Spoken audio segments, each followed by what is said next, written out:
Ndagusuhuje kuri wowe nshuti mukunzi w'ibiganiro byacu hano ku ijwi rya Diaspora One Nation Radio. Nitwa Simeon Muhumuza, mwiriwe neza cyangwa se umugoroba mwiza bitewe n'aho uherereye ukurikiye kino kiganiro muri kano kanya. Twinjiye mu kiganiro Ukuri Iwacu, ni ikiganiro kibageraho buri rimwe mu cyumweru hano ku ijwi rya Diaspora One Nation Radio. Uyu munsi rero ni iki tugarukaho? Imyaka ibaye myinshi ijambo kudeta cyangwa se ihirikwa ry'ubutegetsi ryumvikana kenshi mu matwi y'abatuye umugabane wa Afurika. Impirimbanyi zitandukanye zagiye ziharanira ubwigenge bwa Afurika, ariko zigenda zitenguhwa n'abatarishimiraga ibyo zakoze, maze mu nyungu z'abakoloni bakanyura ku batarajyanaga n'abandi babahesha ubutegetsi ku ngufu mu rwego rwo kuguma muri Afurika mu buryo bumwe cyangwa se ubundi. Kuva muri 2010 kugeza kuri ubu muri Afurika hamaze kuba kudeta cyangwa kuzigerageza mu bihugu bitandukanye by'uyu mugabane inshuro zirenga 30. Iki ni igihamya cy'ukuntu iki kibazo cyiganje, bivuze ko byibura buri mwaka haba kudeta cyangwa se kuyigerageza byibura inshuro 3. Ese amaherezo y'izi kudeta ni ayahe? Kuki se muri Afurika ariho zikomeje kwiganza? Ese ni iki kizitera? Nibyo tugiye kugarukaho muri iki kiganiro cya none. Nkudutse ko nawe ushobora kugira uruhare muri iki kiganiro, uduha igitekerezo cyawe unyuze aho hasi muri comments. Hanyuma ariko kandi ubwo niba uri na mushya kuri YouTube channel yacu, ushobora gukanda subscribe ndetse no kuri iyo nzogera iri aho ngaho hasi ku ruhande ya notifications, kugira ngo nawe winjire mu muryango mugari w'abadukurikira hano ku ijwi rya Diaspora One Nation Radio. Kuba dukurikira rero mu kiganiro Ukuri Iwacu, murabimenye tuba turi kumwe n'abatumirwa batandukanye badufasha gusesengura ingingo zitandukanye tugenda tugarukaho. Kuri uyu munsi wa none turi kumwe na Dr. Ismael Buchanan. Uyu ni umwarimu muri kaminuza y'u Rwanda, ariko kandi si n'ibyo gusa, ni n'impuguke muri politiki mpuzamahanga. Turavugana ari mu gihugu cy'u Rwanda. Niba mudukurikiye neza, tubaha ikaze hano ku ijwi rya Diaspora One Nation Radio, Dr. Ismael Buchanan. Murakoze, ndabashimiye kandi abadukurikiye ndabasubikiye. Turi kumwe kandi na Bwana Muringa Narcisse. Uyu ni umwe mu banyarwanda bagize umuryango w'abanyarwanda batuye mu gihugu cy'Ubushinwa. Si n'ibyo gusa kandi ni nawe perezida w'umuryango w'abanyarwanda batuye mu gihugu cy'Ubushinwa. Turavugana ari naho aherereye kuri ubu. Niba namwe mudukurikiye neza, tubaha ikaze mu kiganiro Kuri Iwacu cya none, Bwana Muringa Narcisse. Murakoze cyane Muhumuza. Twinjira mu kiganiro rero, reka duhere kuri Dr. Ismael Buchanan. Reka ntangire mbabaza nk'impuguke muri politiki mpuzamahanga, urabikurikira usibye no muri Afurika n'indi migabane ukurikira iba buri munsi, ariko umuntu ashobora kwibaza kuki ijambo kudeta rikunze kugaruka ariko noneho risa nk'irirasa cyangwa se nk'irirebesha ku mugabane wa Afurika, mu gihe hari indi migabane nayo irimo ibindi bihugu kandi nabyo bifite ubuyobozi. Kuki muri Afurika kudeta iyo umuntu anayivuze ashobora kwita yumva muri Afurika? Urakoze, nta gitangaza cyangwa se nta n'igishya cyaba kirimo, kuko nk'uko wari ubivuze mu cyegeranyo, ibi bimaze imyaka myinshi. Bimaze imyaka myinshi, cyane cyane nko mu myaka Afurika ibona ubwigenge. Yewe reka nakubwira ko icyegeranyo cyakozwe kuva Afurika imaze kubona ubwigenge, bavuga ko kudeta zimaze kuba ni hafi 200. Kwereka rero ubwinshi n'uburemere, ndetse ku buryo hafi icya kabiri cyazo muri zo 200, hafi icya kabiri zabaye successful. Ni ukuvuga ngo abazikoze bazigiye ku butegetsi zigerwaho kandi barayobora. Muri make nicyo navuga. Aha rero icyo wibaza cyane, nk'uko wari ubivuze mu cyegeranyo ngo duhere mu mwaka 2010, nubwo bitatubuza no kuzana mbere yaho muri za 60. Uribuka ibibazo byagiye biba muri za mu bihugu bya Nigeria, ibibazo byagiye muri za Burkina Faso n'ahandi mu gihe cya Thomas Sankara. Nizera neza ko izo nkuru zose tuzibuka. Aha rero iyo urebye ibihugu bya Afurika, nubwo tutavuga ko ari umwihariko wa Afurika, kuko no mu bindi bihugu no muri za Amerika y'amajyaruguru aho ngaho wumva i Buraya za kudeta zagiye zibaho. Ntabwo rero ari iby'umwihariko ku mugabane wa Afurika, no mu bihugu bya Aziya za kudeta zagiye zihaba. Ariko noneho wagaruka ku mugabane wa Afurika ukagira ngo hariho umwihariko mu by'ukuri. Ikibitera rero ni iki? Ntabwo twabura buri gihe kujya tuvuga ko n'imiyoborere ya Afurika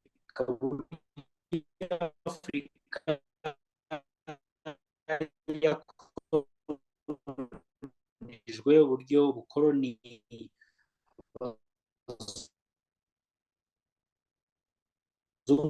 ngo bayihaye ubwo bwigenge rimwe na rimwe tuvuga, rimwe na rimwe twibaza niba buriho by'imiyoborere muri Afurika bituma ikibazo mu miyoborere muri rusange.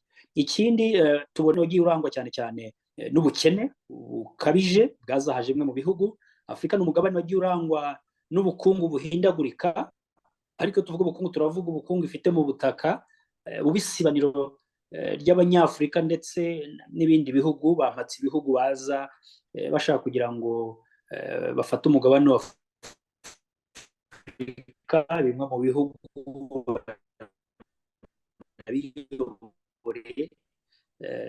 banabivuze neza. N'ikindi cyegeranyo navuga ngo nk'uko tuza kubibona ko ibi bitandukanye mu bihugu n'ibindi, ntabwo yabereye muri Burkina Faso turegeranye n'iyabereye muri Gambia, yabereye muri Gambia ngo tugereranye n'iyabereye muri Mali, kuko burya n'uburyo ibihugu bya Afurika bibayeho harimo ikibazo.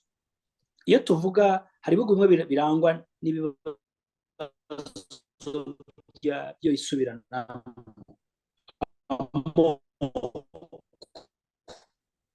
aho birwanira kubera ko hari ubuyobozi buriho buyoboye bukayobora igihe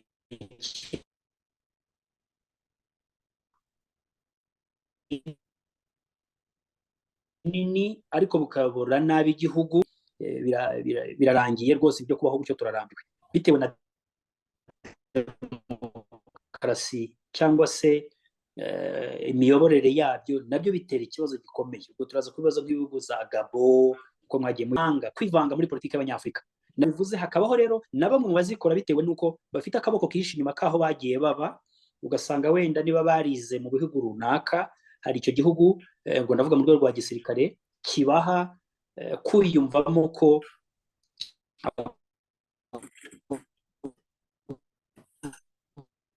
impinduka mu bihugu barimo. Ubwo ndavuga ideo za kudeta muri Afurika n'ibintu bitandukanye, ariko muri makeya navuga ko rimwe hari ikibazo cy'ubukungu buri muri Afurika budasaranganijwe neza, hari ikibazo cy'ubukene, hari ikibazo cy'imyumvire, hari n'ikibazo cy'uburyo Afurika iteye mu bihugu bimwe na bimwe bitewe n'amateka ibyo bihugu byagiye bibamo. Ibyo rero bigenda bitera kudeta, bigenda bitera ibibazo bikomeye muri ibyo bihugu bya Afurika, nk'uko tuza kubibona mu ngero z'ibihugu tugenda tuvuga.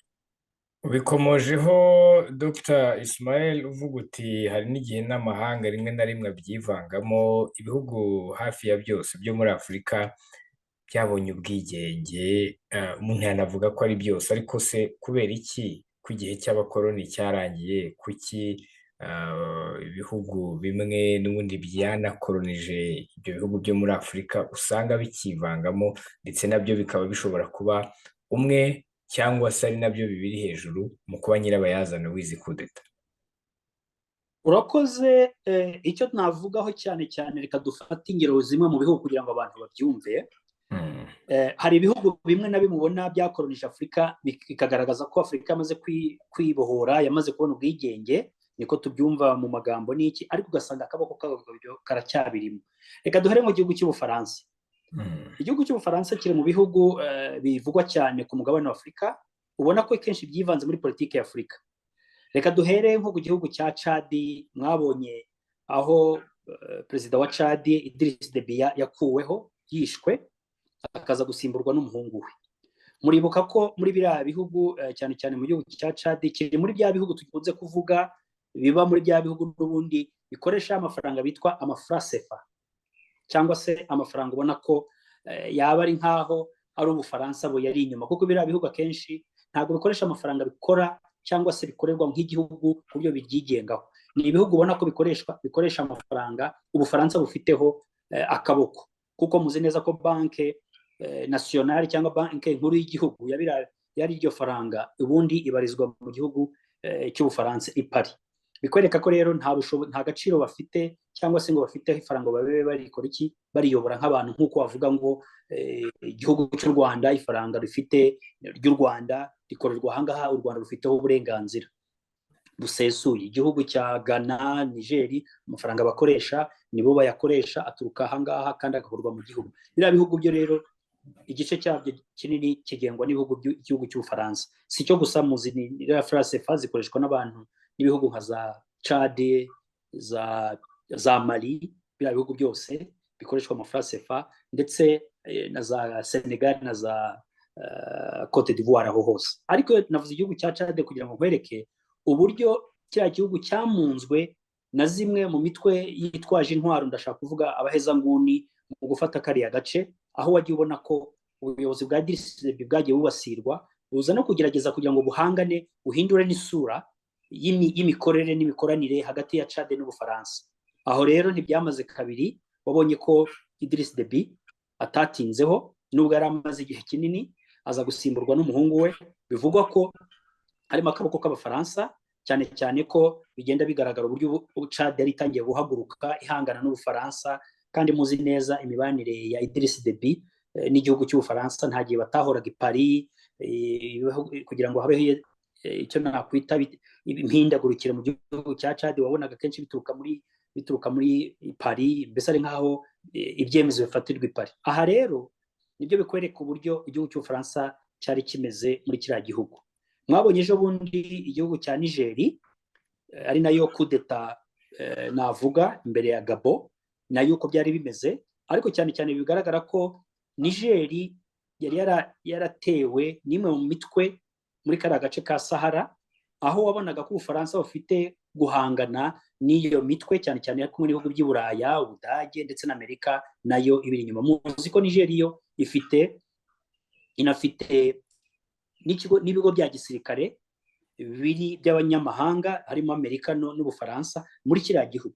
Aha rero urumva ntibiba byoroshye, kandi ntiwambwira mu gihugu cyigenga, igihugu gifite kwigenga, nubwo ntawanga ko habaho ubufatanye n'ibihugu bya hanze, ariko kugira ngo ugire igisirikare mu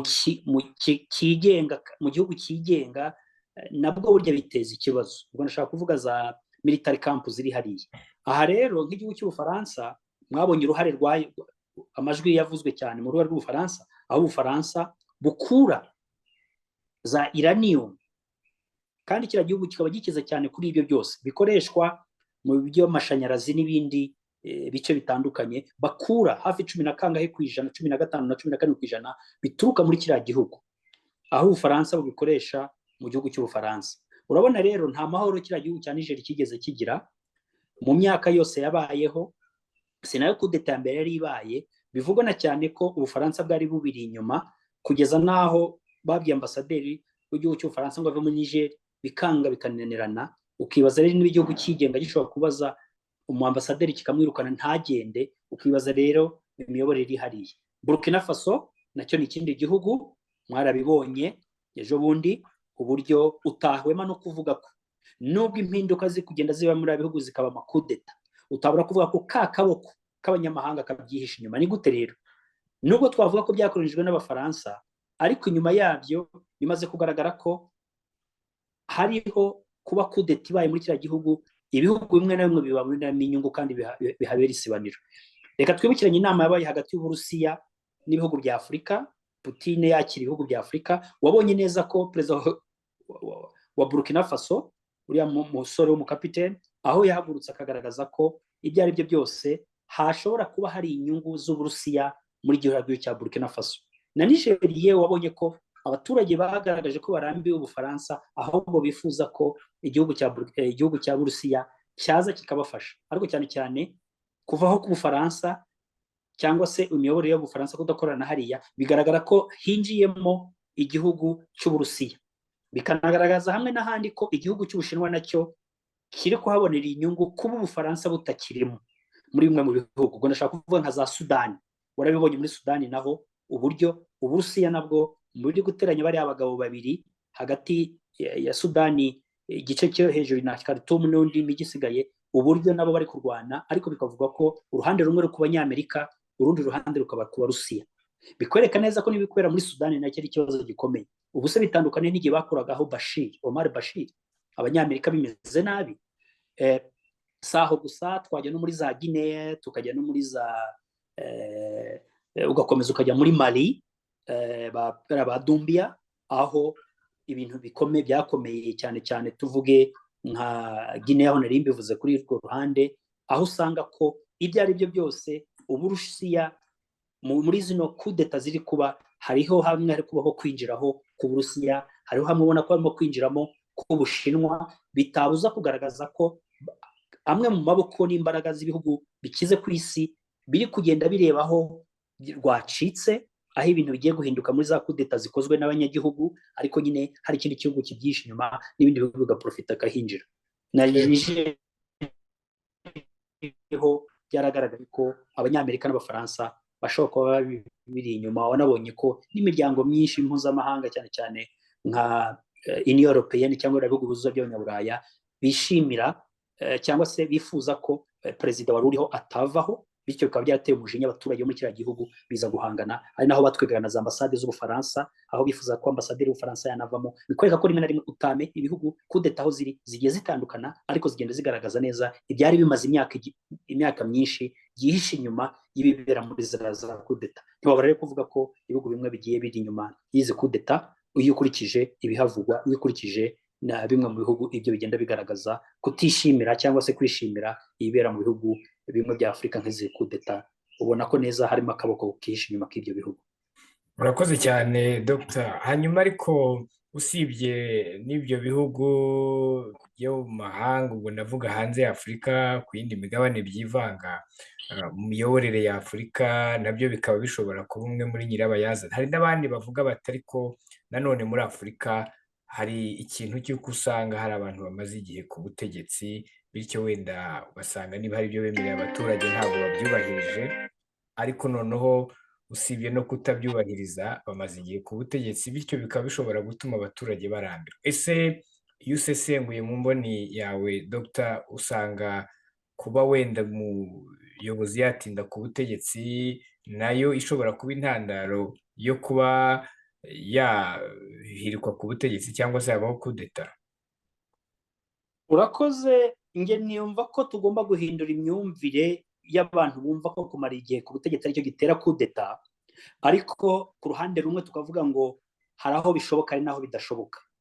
Impamvu mbivuga, iyo ureba ubwo Ubudage nk'uko mubizi ni igihugu kiba i Burayi, ku mugabane w'Uburayi, cyategeka inshuro zitari hasi y'eshatu enye na Merkel, uriya chancellor w'Ubudage, ko nta kudeta yamukorewe. Bya bindi abantu bumva ko demokarasi cyangwa kuba ku butegetsi ari kuba inshuro ebyiri eshatu, oya. Ahubwo ikibazo gihari, uwo muyobozi cyangwa iyo miyoborere iri ku butegetsi, aha ni ikibazo gikunze kuba kiri. Ikindi uje ku mugabane wa Afurika, ikibazo mbona nyamukuru, ushobora no kubona n'uwo muntu uyoboye umaze igihe ku butegetsi, ashobora kuba ari ku butegetsi ariko aburiho bitewe n'inyungu rusange z'akaboko kamuri inyuma cyangwa kamuhishiye. Ubwo nashaka kugaragaza ko kuyobora abaturage bakwiyumvamo, abaturage mukorana, wubaka igihugu kitayoborwa kandi abaturage batakuyoboka. Ahubwo imiyoborere imwe n'imwe bamwe mu bayobozi ba Afurika bagenda bagaragaza ni imiyoborere ubona ko icamo ibice abaturage babanye nabo, icamo ibice ihindura imyumvire y'abaturage mu mibereho y'igihugu. Reka dufate nk'igihugu cya Gabo. Igihugu cya Gabo maze igihe ari uyu Ali Bongo wari uriho, ni umuhungu wahoze ari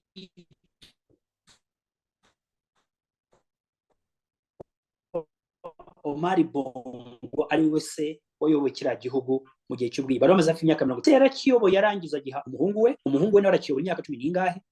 Ariko ikigaragara ni uko mu kuzamuka kwa Gabo n'ubukungu yari ifite, wabonaga neza ko mu mibereho n'ubukungu rusange bitabuza kuvuga ko iriya kudeta cyangwa guhirika ku butegetsi udashobora kubirebera bishingiye mu byerekeranye no kuvuga ngo kuki aribo bagomba kuyobora akaramata? Ese badukoreye iki nk'abanyagabo? Ese bagejeje Gabo ku kihe kintu wavuga nk'ubukungu busaranganyijwe mu baturage? Ari uko abantu babibonyemo nk'aho ari inzira ya demokarasi yari itangiye kujyanwa mu nzira sekuru, mu nzira y'icami, mu nzira nk'aho mbese icyari repubulika kigiye guhinduka ikindi. Ari nacyo bitatinya kuvuga ko yewe nta n'icyo binahinduraho cyane, kuko n'abagiyeho bateye kudeta bigaragara ko bashobora kuba bafitanye isano rya hafi n'abari bariho.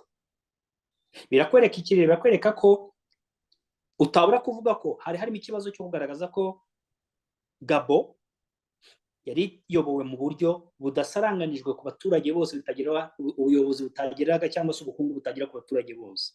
Aha rero ntiwatungurwa kumva Gabo ibyahabaye abadashobora kuvuga iki, bashobora kuvuga ko ari igisekuru cyari kiyoboye cyangwa se ari umuryango umwe wari uyoboye. Aha rero bishobora guteza ikibazo ku ruhande rumwe wari umpamagaye, wari umbwiyeho. Ariko rero turebe urundi ruhande ko hari ibindi bihugu by'abantu bayoboye igihe kinini, nubwo akenshi yego hari igihe hazamo intege nkeya no kwibagirwa, ugasanga noneho abashaka ubutegetsi bafite uburyo, cyangwa icyo bakunda kwita opozisiyo, bafite uburyo babinyuzamo byo kugaragaza ko ubuyobozi buriho budashobora kuyobora bitewe n'uko bumaze igihe kinini ku buyobozi. Ariko ibyo nari mbigaragaje mbikwereka ngo guhindura igihugu, kuyobora igihugu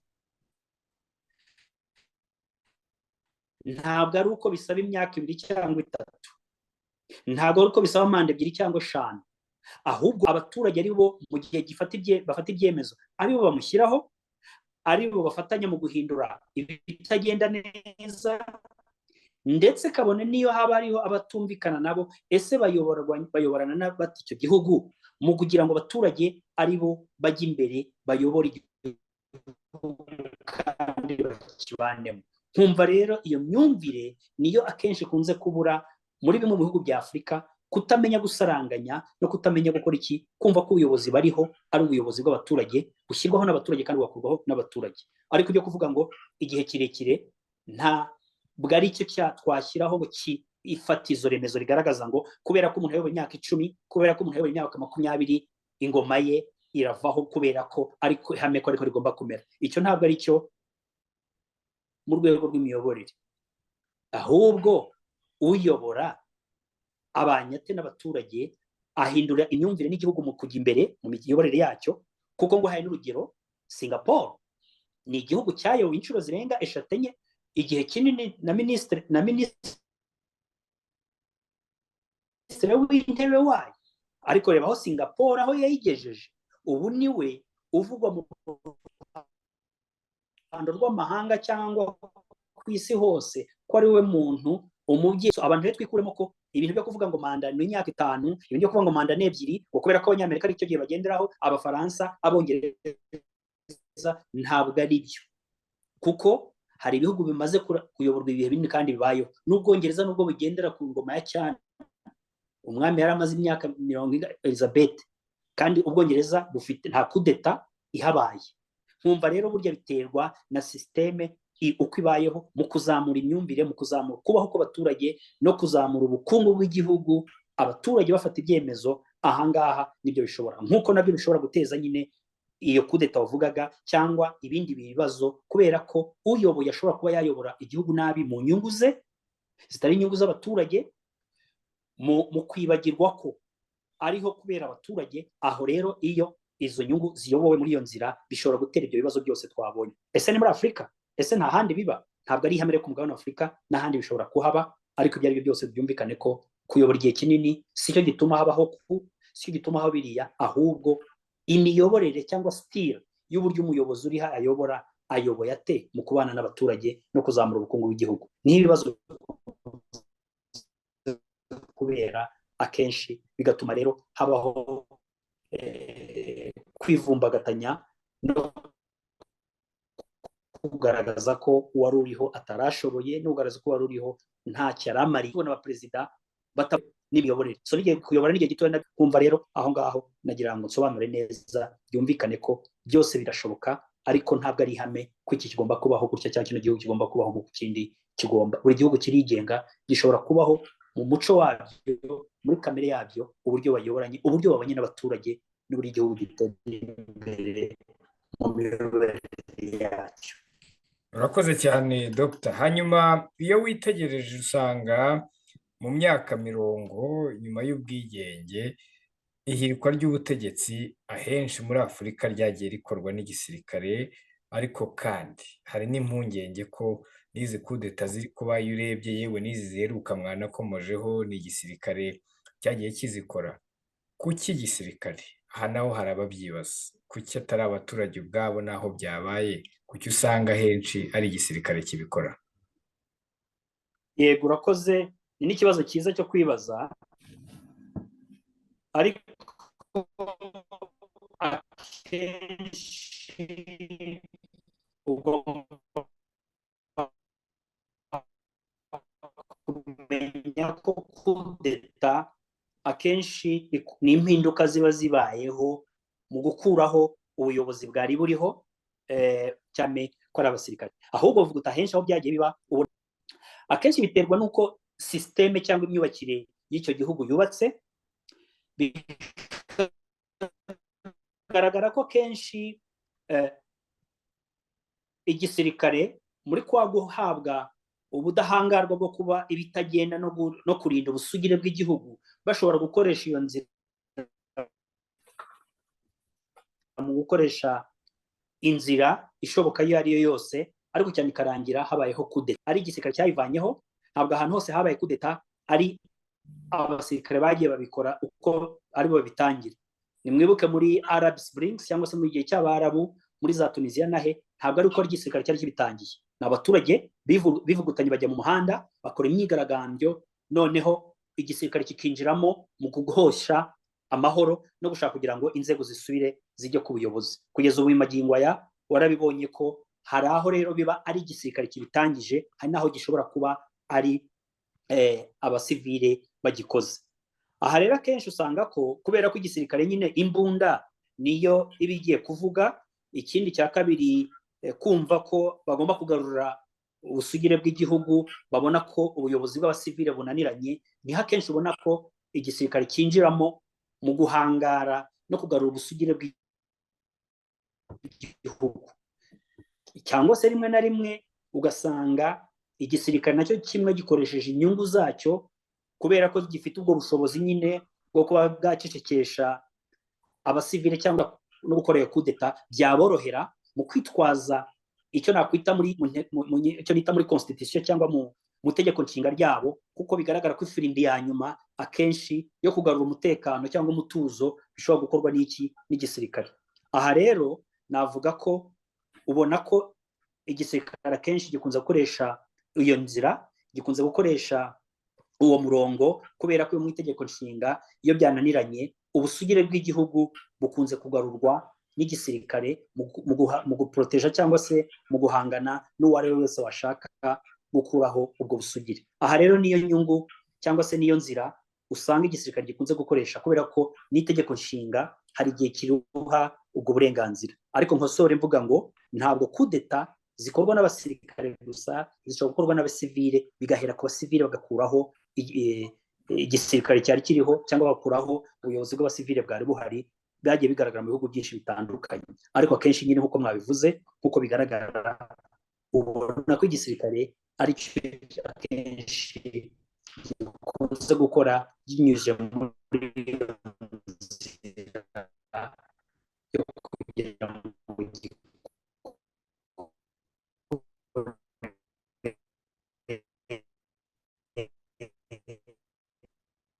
izo kudeta, kubera ko rimwe gishobora gukoresha constitution cyangwa itegeko nshinga nk'uko nabivuze, n'igisirikare ko gifite intwaro, gifite ubushobozi henshi na henshi. Yego, urakoze cyane. Hanyuma tugana ku musozo rero, Dr. Ismael, mwebwe iyo murebye mu mboni yanyu mugasesengura, twatangiye twibaza ngo ese amaherezo ni ayahe? Iyo murebye mubona ari iki cyatuma izi kudeta wenda zivaho? Ni iki gishobora gukorwa iyo musesenguye?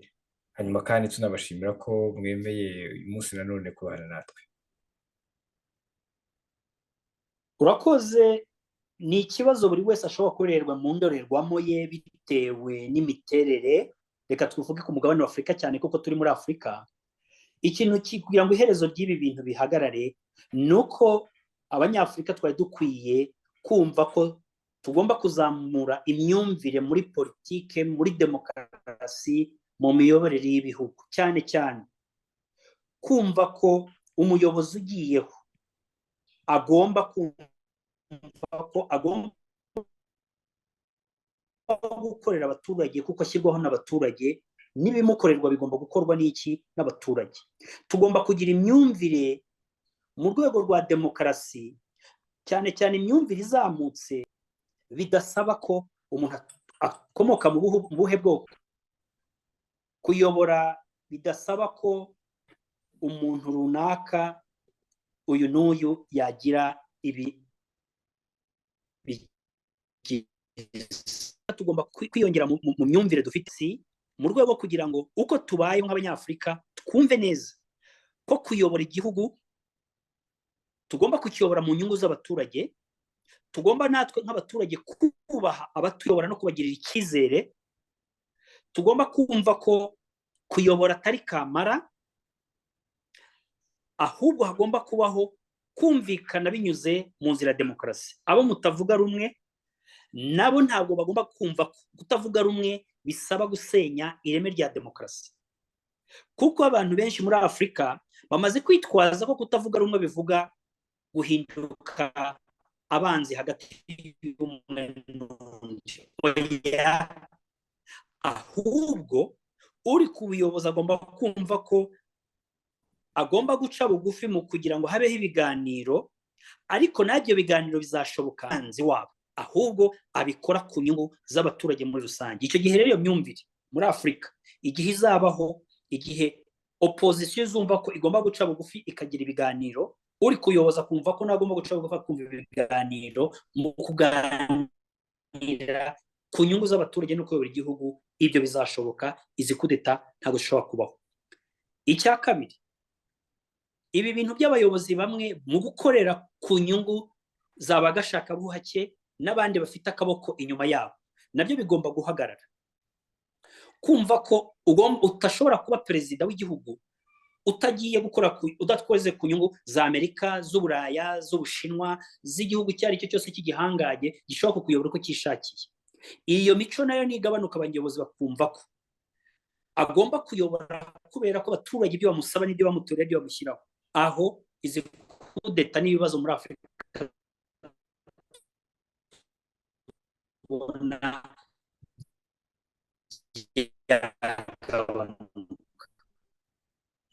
ndangirize kuri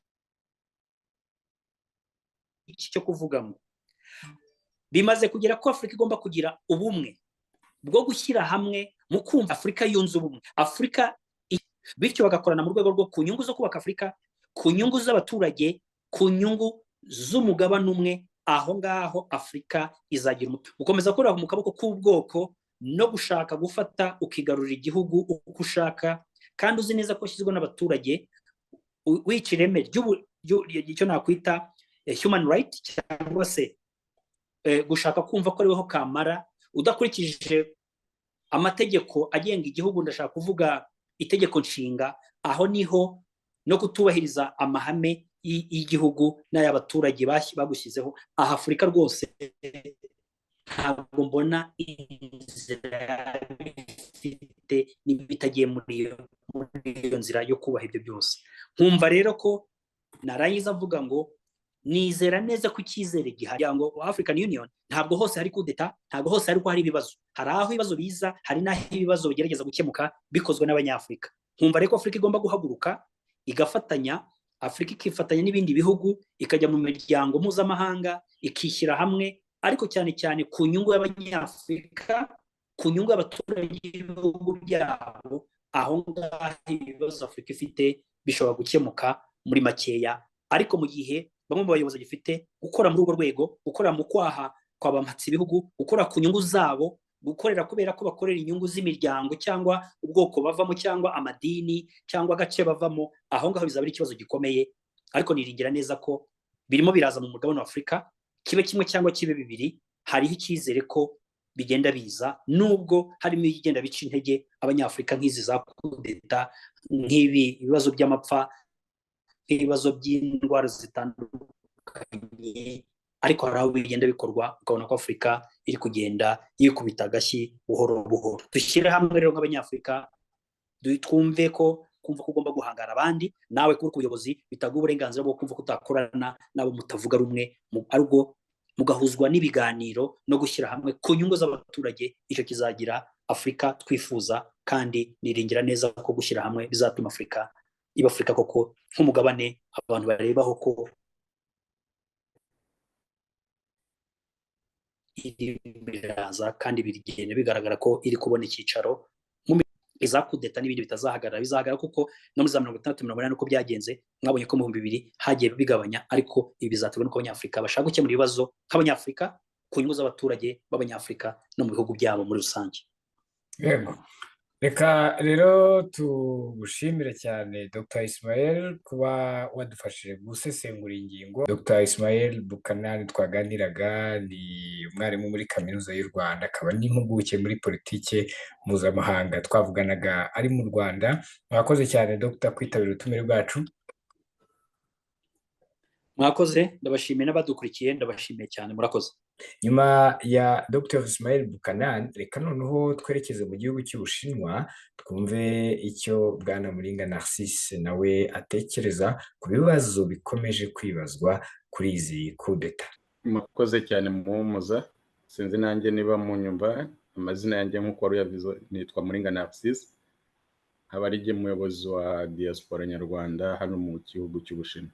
Yego, turabumva neza, urakoze cyane. Hanyuma dutangira rero, nakubaza nti urakurikira, ugenda ureba hirya no hino, yewe usibye n'ibyo uri n'umwarimu, ariko kandi umugabane wa Afurika amakuru yawo nawo urayakurikira ukareba uko byifashe.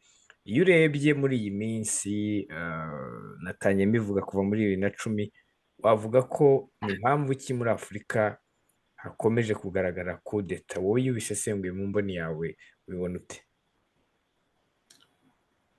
Biragoye gusubiza icyo kibazo mu buryo ubimbajije, ariko ndakubwira uko mbisobanukirwa n'uko mbibona.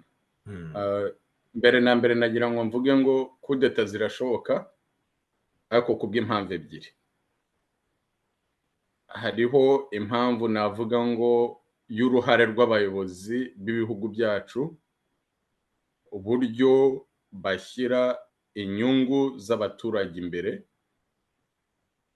Navuga ngo igihe cyose umuturage atibona mu buryo bw'inyungu ze imbere y'ubuyobozi yatoye yashyizeho, ibyo ubwabyo bishobora kumubera imbogamizi, ndetse na ba bandi bashinzwe kubungabunga ubusugire bw'igihugu, aribo basirikare bava mu miryango yacu, abana bacu, barumuna bacu, bakuru bacu, bakabasha kurwanira ubwo burenganzira umuturage ashobora kuba yavukijwe. Sinzi niba twumvikana aho ngaho. Yego. Icya kabiri, iyo ngiyo nta nubwo nanayifata nka kudeta, ahubwo mbifata nka revolution, nk'impinduramatwara umuturage aba ashaka kubimukorerwa.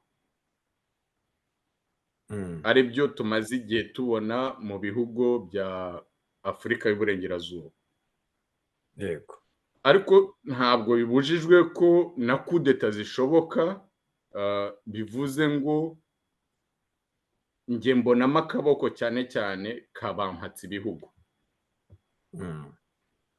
Igihe wa muturage yatoye umuyobozi we, akaba yibwira ko inyungu ze arizo zigomba gushyirwa imbere, wa muyobozi agahindukira agashyira inyungu z'abampatse ibihugu imbere, ibyo nabyo nabishora muri ya revolution.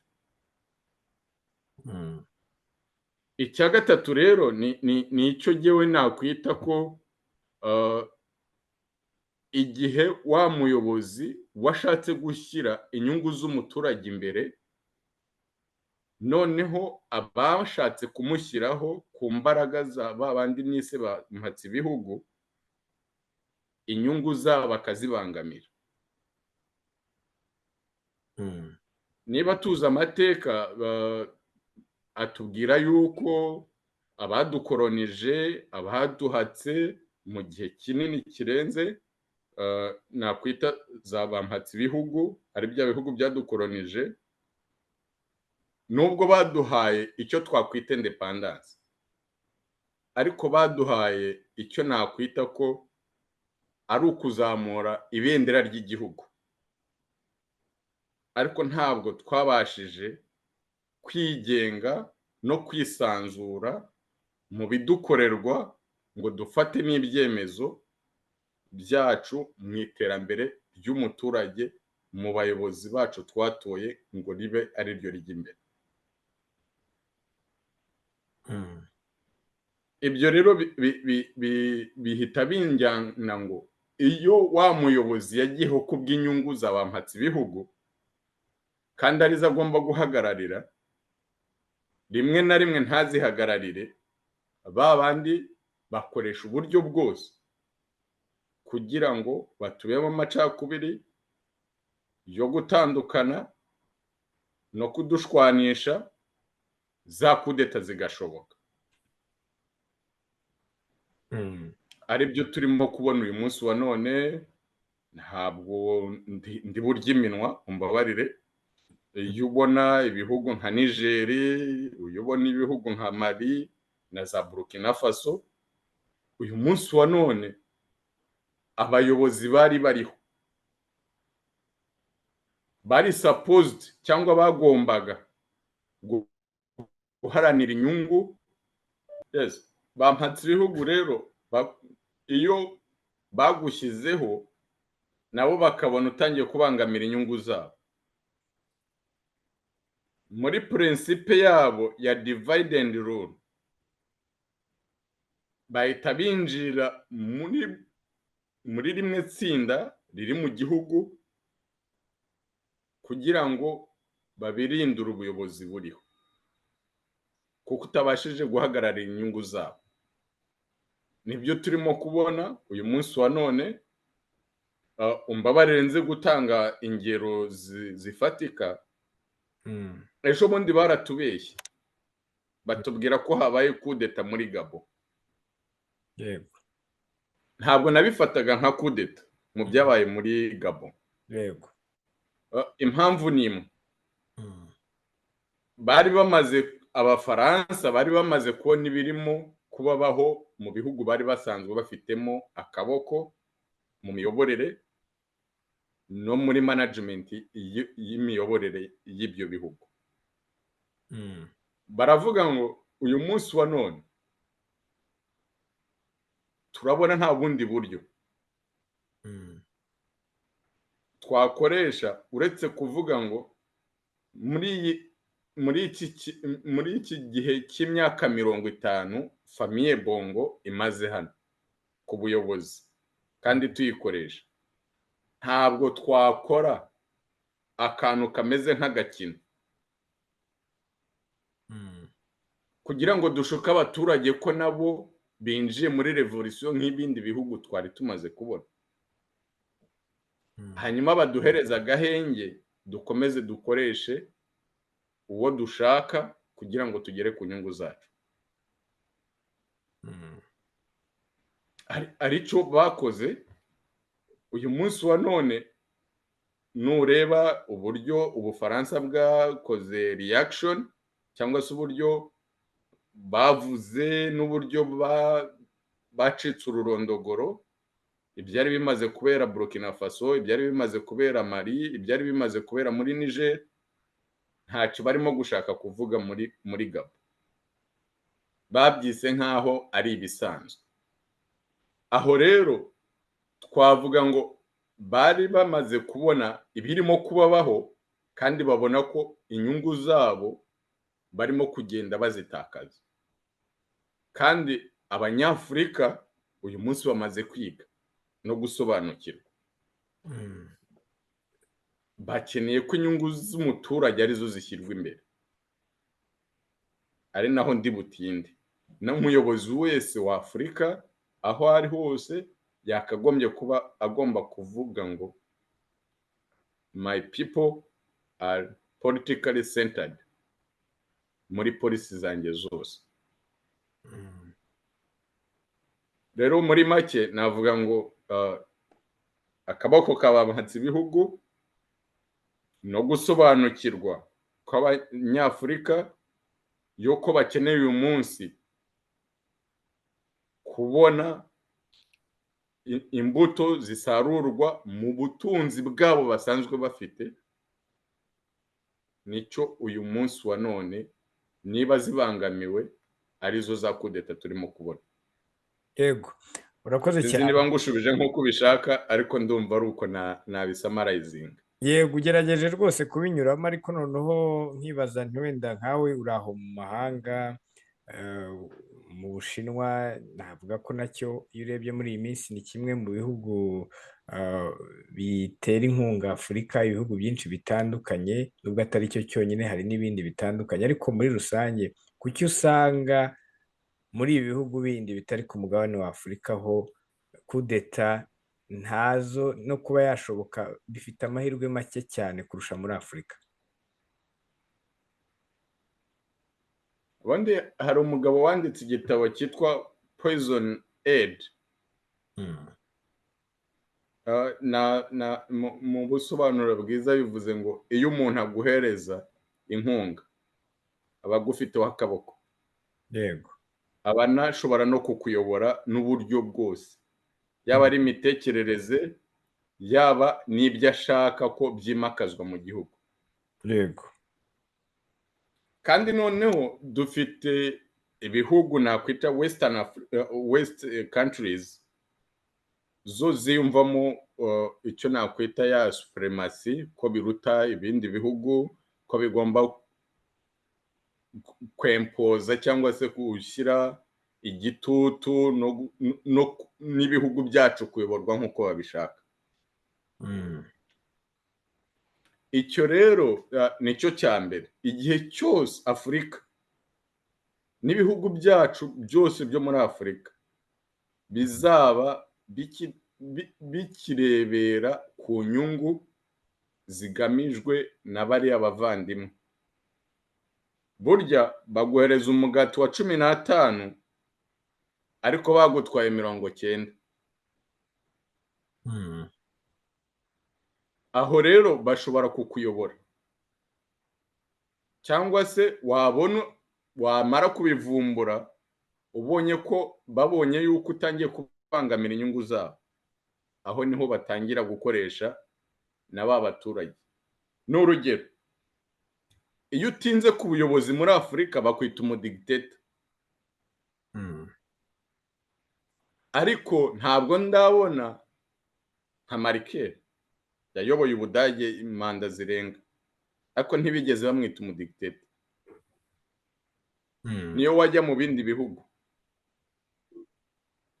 ngira ngo hari n'ubwo ntabwo bahereza inkunga byabagora kugira ngo bite umuyobozi w'iki gihugu umudigiteta. ni ukuvuga ngo bya bihugu nise bampatse ibihugu batangira ubwacu no kutwangisha n'abayobozi twihitiyemo mu mahitamo yacu, mu budasa bwacu, kuko tudahuje n'imico n'imiyoborere n'amahitamo. Sinzi niba aho urimo kunyumva. Yego. Kuko biragoye cyane ngo uyobore u Rwanda cyangwa uyobore Kongo cyangwa uyobore iki nk'uko ababirigi babyifuza cyangwa abafaransa. Kuko amateka aratandukanye n'uburyo abaturage bakeneyeho umuyobozi tubona ushoboye babibona.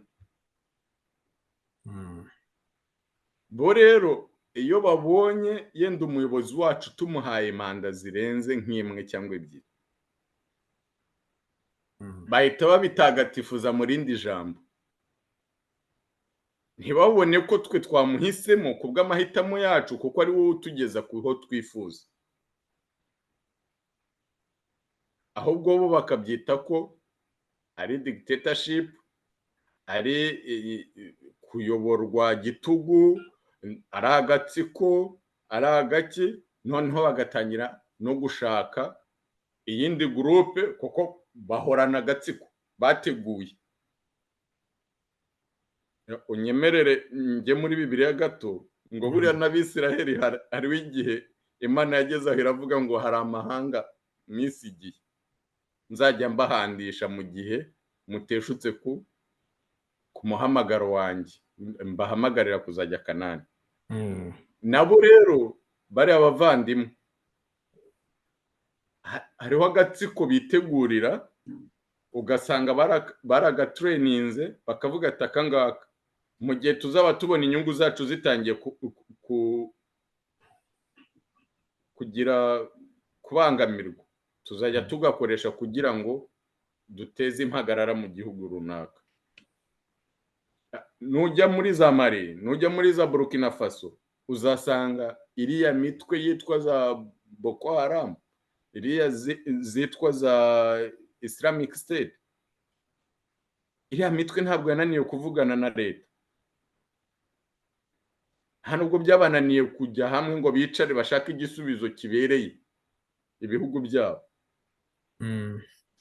ahubwo usanga ari agatsiko bya bihugu bya mpatsi ibihugu byateguye kugira ngo bijye bihora bishaka kurengera inyungu zabo mu gihe izabo zibangamiwe n'abayobozi bashyizweho n'abaturage. Yego. Hanyuma iyo rero witegereje akenshi usanga izi kudeta aho zimaze kuba, akenshi usanga ari igisirikare cyahiritse ubutegetsi. Iyo urebye ubona biterwa n'iki ku kuba igisirikare aricyo gifata umwanzuro wo kuvuga ngo reka dukureho ubuyobozi? Ese wowe iyo bisesenguye ukitegereza ubona impamvu ari iyihe ituma igisirikare cyari kiri ku butegetsi cyangwa se cyari kiyobowe wenda n'abasivile cyangwa se niyo yaba ari n'umusirikare mugenzi wabo ariko yarabaye umuyobozi w'icyo gihugu, ariko noneho ntikigume gukora nk'igisirikare cy'umwuga kigahitamo gukora kudeta? Ubona biterwa n'iki? Uzi kunyemerera ngisubiza uburyo butandukanye n'ubwo wakimbajijemo. Koko burya umusirikare iyo yinjira mu gisirikare arabanza akarahirira yuko azaharanira ubusugire n'iterambere ry'igihugu cye, kandi ko azashyira inyungu z'umuturage w'icyo gihugu imbere n'ubusugire bwacyo. Mu gihe rero nta bandi dufite bahagarara imbere ku ruhembe rw'umuheto, umuturage yajya imbere akigaragambya, akamanika ibirangantego bivuga ngo ntitugushaka muyobozi, ntibigira iki, ariko nta ruhare na rumwe azagira mu guhindura imiyoborere y'igihugu cye atari uko binyuze mu matora cyangwa se, kandi amatora ya bimwe muri bino bihugu byacu tunyuramo tubona, nimba nakubwiye ngo haba harimo akaboko kabampatse ibihugu. Yego. N'ubundi umuturage azagenda atonde umurongo atore, ariko usange akaboko kampatse ibihugu niko kamuyoboreyemo.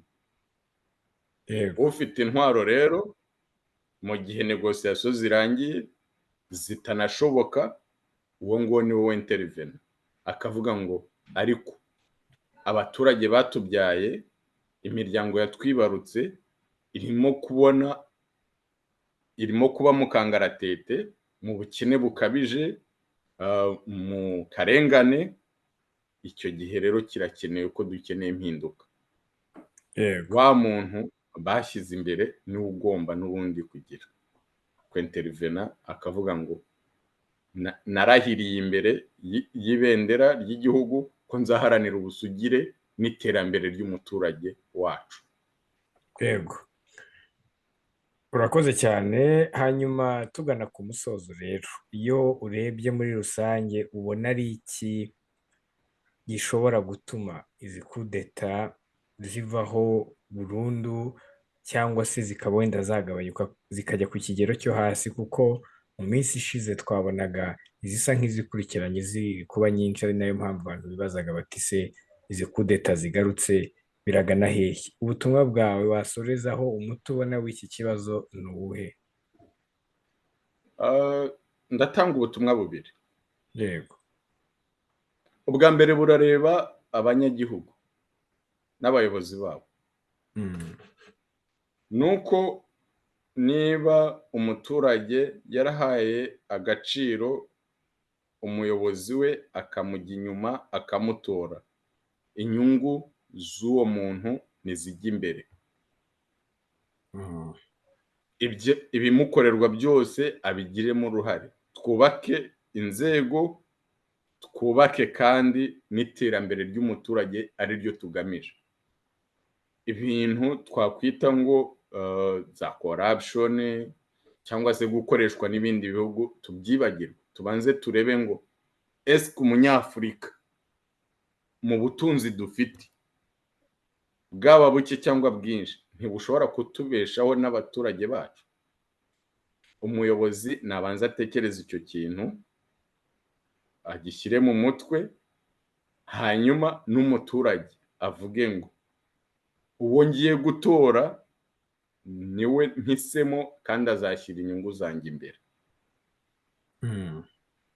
Icyo ni kimwe. Icya kabiri, ndakibwira bya bihugu byitwa ko byaduhatse imyaka n'imyaniko, nkeka ko bakwiriye guhindura uburyo bareba ibintu. Uyu munsi wa none ntabwo tureba biriya bihugu nk'ibikiduhereza inkunga kuko arizo dukeneye, ahubwo dukeneye partnership, win-win situation. Murungukira aha, natwe turungukira aha. Bo kutureba nka za sina ngufiya batuyoboje ikiboko igihe kinini, bakatubwira za shiku, bakatubwira iki n'iki. Ahubwo nibarebe ngo uyu munsi wa none urubyiruko rwa Afurika, mumbabarire nihate kuri Afurika kuko niho twahereye. Yego.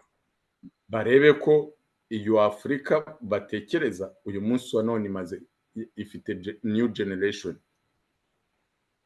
ifite ubumenyi, yarize, ifite imbaraga, ndetse na bwa bumenyi byo kubyaza umusaruro ya susoro, ya richesse ya susoro. Twebwe ubwacu dushobora kubitransforma. Hari icyo bibeshyeho, baratwigishaga ariko bakibwira ko tutazatera imbere. Yenda no mu byo batwigishaga hari ibyo bibwiraga ko baduhisha, ariko uyu munsi wa none umunyafurika amaze gukanura. Yego. Amaze kumenya ukuri, amaze kumenya ikimuteza imbere n'icyiza we yashakira mama we, papa we, ba nyirasenge, ba nyirarume n'abazamukomokaho. Yego. Nibabimenye rero, ahubwo bavuge ngo uyu munsi dukeneye guhindura uburyo isi itangiye kuyoborwa. Yego. Aho bantu nitubagire inshuti mu bucuruzi, tugirane inama, twungukira aha nabo bungukira. Ariko dushaka kutuyoboza igitugu, ntabwo bigishoboka. Yenda muri iki gihe gito za kudeta zikigeragezwa, navuga ngo byashoboka, ariko harapfa babiri hazavuka batanu. Kandi buri munyafurika uyu munsi wa none yiteguye gupfira igihugu cye no ku nyungu z'abatuye igihugu cye. Njye ndumva mu buryo bwa make ari ubwo butumwa bwanjye nabahereza, nibamenye yuko igihe kitari cya kindi, amazi si yayandi, abanyafurika twarafungutse ku maso, tukeneye ko turimo koga amagazi, niba nadushyira n'ibisasu imbere bazabiturasa, ariko hazavuka abandi kandi biteguye kurasana, kandi ababo sinibwira ko uyu munsi wa none biteguye. Yego, urakoze cyane. Reka rero nshuti bakunzi mwari mudukurikiye, tubabwire ko ari aha dusoreje ikiganiro cya none. Twari kumwe na Bwana Muringa Narcisse, akaba ari umuyobozi w'umuryango w'abanyarwanda batuye mu gihugu cy'Ubushinwa, ni naho twavuganaga aherereye. Mwakoze cyane Bwana Narcisse kwitabira ubutumire bwacu kuri One Nation Radio. Murakoze cyane namwe Muhumuza, kandi nsuhuje abanyarwanda bose aho bari, baba bari mu gihugu ndetse n'abari muri za diaspora zitandukanye. We stay united. Yego, urakoze cyane. Reka rero ubwo abari hano dusoreza, mwakoze cyane kudukurikira, naho ubutaha. Murakoze cyane.